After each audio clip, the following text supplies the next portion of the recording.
Hello there, this is Emp, and today I will be discussing everything there is to know about fractals and how to get started. This video will be separated into 4 parts, and video markers will be placed in the video description. So, if you're already a little experienced in fractals, please feel free to skip ahead. But before we start, if you're a new player, or if you've never ventured into fractals before, you might be wondering exactly what the hell fractals are.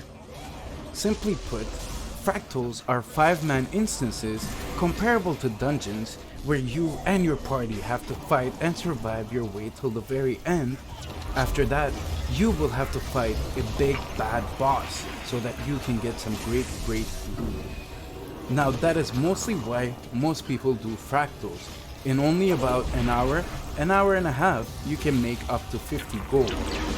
The rewards will be explained later in the video, so don't stress. This video will be divided into 4 parts. Number 1 will cover how and where to go to get started. Number 2 will cover fractal merchants and the must-have items. Number 3 will cover the classes and how to play them. And number 4 will cover, you guessed it, the rewards. As a bonus, I will also be talking about challenge modes at the end of this video. So let's begin. How and where to go to start your fractals. The Fractals of the Mist is located in Lion's Arch at Fort Mariner waypoint. When you get close enough to the gate, the window will appear where you can see all of the different fractals as well as find a party to begin. Most new players think that they don't have the proper gear or they need ascended equipment to begin their fractals. However, this is completely false. Most of the tier 1 fractals do not require any agony resistance. Agony resistance is only required as of level 20. If you're a new player, or if you've never tried fractals before, you might be wondering exactly what agony resistance or even agony is. Agony resistance is a mechanic that is specific for fractals, and as of level 20, it will injure you and damage you simply for entering the fractal. Agony resistance is gonna be very important to keep in mind, and we will go over how to get more agony resistance and how to progress in the later sections of this video. Now that we've covered the basics of how and where to go to get started, I will cover perhaps something even more important, the fractal merchant and the must-have items for you to get started on your adventure. Now the more you play your fractals, the more rewards you're gonna get. One of these being agony infusions +1. Now these are gonna start to accumulate, and you can always trade them at infuse 5959 in the Fractals of the Mist for +9 agony infusions. Let's say that you've gotten yourself a +9 agony infusion, whether it be by accumulating your +1 agony infusions from your fractals or even the trading post. So how do you equip the infusion itself? Now that can only be equipped on some ascended gear. You can get yourself a free ascended trinket from buy 2046 in Fractals of the Mist if you've completed enough daily fractals.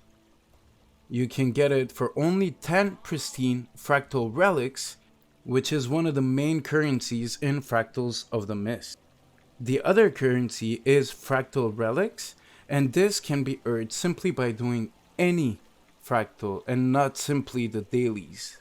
Fractal relics are actually crucial to your beginning in fractals, because the more you earn them, the more you can use them to getting better and progressing faster in your fractals adventures. One of the main things that I would strongly advise you to purchase with your fractal relics is gonna be the fractal potions. Now there's 4 different kinds of potions. There is the Tear of Alba, which grants you some agony resistance. This is crucial if you want to progress your fractal level. There is the Offensive, Defensive, and Mobility potions. I highly recommend that you take all 4 of these potions if you're a new beginner and you've got the relics for it. There is also some items that you have to purchase daily without failing to do so. Item number 1 is the deeply discounted fractal keys.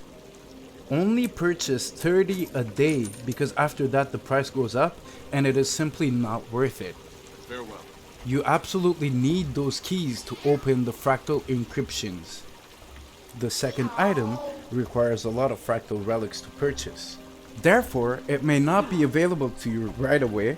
However, if you're ever planning on crafting some legendary weapons or armor, you absolutely should purchase this daily.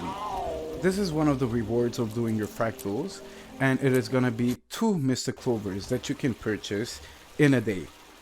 1 Mystic Clover costs 150 fractal relics, 1 Mystic Coin, 3 Globe of Ectoplasm, and 2 Spirit Shards. Make sure to include these purchases in your daily rotation. Let's move on to part number 3, which classes to play and how to play them for your fractals. Now, there are 2 very good websites that I mostly use for my classes. Number 1, and the one that is mostly used in fractals, is discretize.eu. Discretize is updated regularly, and you can find all the meta builds and off-meta builds on this beautifully designed website. The other website that I highly recommend, and which I find is more new player friendly, is metabattle.com. Metabattle might be updated a little less often, but I find this website to be even easier, and not only will it include all the meta builds, it will include every single profession, even if it is not in the meta rotation right now. So if you're a new player trying to learn your class, this might be the better website for you. Not only will it include all the builds for fractals, but it will also include the builds for open world, raids, and world v world. Therefore, you need to get accustomed with these 2 websites and make it your best friend in the whole wide world to be a fractal pro. As a beginner, you can play any class that you want. However, there are some classes that are always preferred on teams. 2 examples of these classes is the Alac Renegade. The alacrity that it provides is always a welcome sight in most of the groups that will do fractals. The other character that is always a welcome sight is the Healbrand.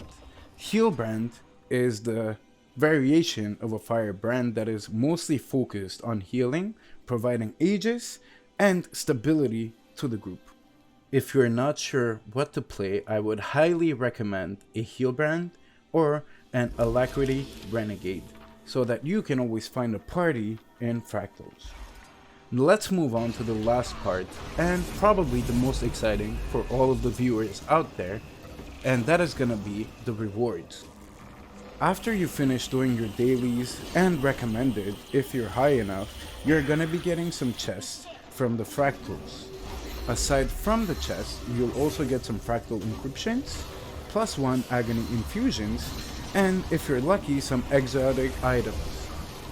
This is why you absolutely need to purchase those deeply discounted encryption keys, as they're 100% necessary to open your fractal encryptions. And these encryptions will give you a lot of junk as well as some crafting equipment that is worth a lot of gold.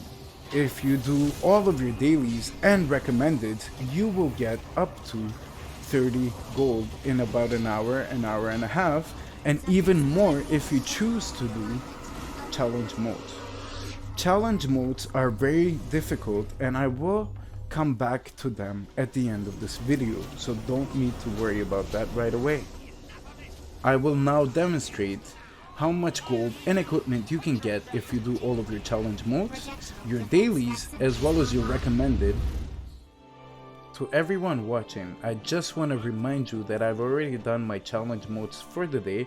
Therefore, I've actually made a lot more gold than this simply because I got some mystic coins, some exotic equipment that I put away just so that the screen would look nice and clean.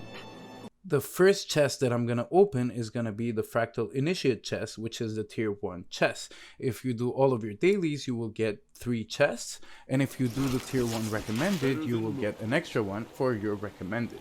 As you can see, this chest gave me some agony infusions as well as stabilizing matrices, which are very useful and worth a lot of money. Now, if you do all of your recommended for the day, you will get some potions, offense, mobility, and defense. I would highly recommend that you keep those, which means that you won't need to purchase any more potions and waste your fractal relics on this. Now let's go ahead and open the other boxes, and as you can see, I've already gotten another ascended equipment.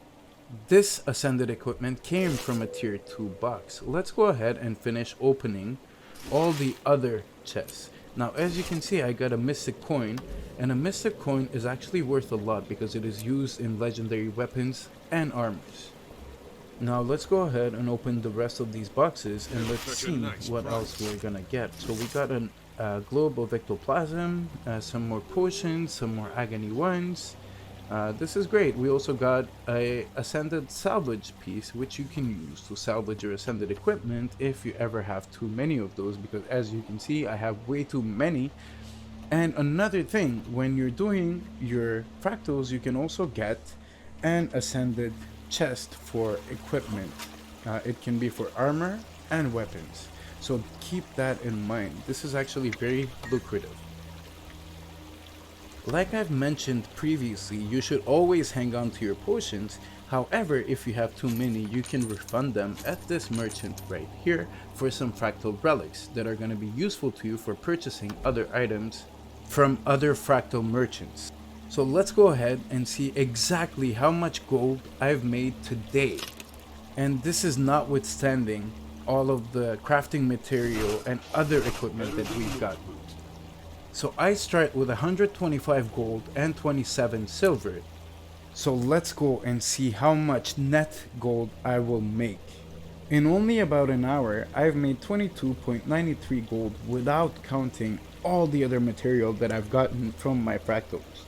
So as you can see, fractals are a very lucrative and fun way to make some gold. I hope I was able to teach you everything there is to know so that you can get started on your fractal journey. Like I've mentioned before, right now as a bonus I will discuss the challenge modes. Now if you're a new player, you will not be able to do your challenge modes, or as most players call them, your CMs, right away. However, if you do ever want to do them in the future, I can give you some tips and information. Before, ESS was used to determine your kill proof. Now that has been replaced by another fractal currency. So most players now will actually look for titles, the Leaves No Hero Behind title, or the much more recommended Dances with Demons, which is for the new challenge mode, level 100 Sunqua Peak. For Sunqua Peak, which might be the only fractal where condition damage is actually preferred, you can get the Dances with Demons title if you complete the whole challenge mode without anybody in your party dying. For challenge modes, as well as some parties in tier 4 fractals, CC consumables is a must, especially for challenge modes. Now if you want, I can make another video about challenge mode guides. If you're interested, please leave me some comments down below. But very quickly, what are CC consumables? CC consumables are items that you can use in fractals to help with the CC bar. These items can be used to break the Defiance bar. Some very popular items include the Termite Shovel, Wooden Plank, and my personal favorite, Rock, which can be used from a distance. I know this is a lot of information to process, but I hope I've made your transition into fractals a lot easier. If you have any feedback, I would greatly appreciate it. And I want to welcome you to the world of Fractals, because for me it is the best part about Guild Wars 2, especially when you get a nice and fun group.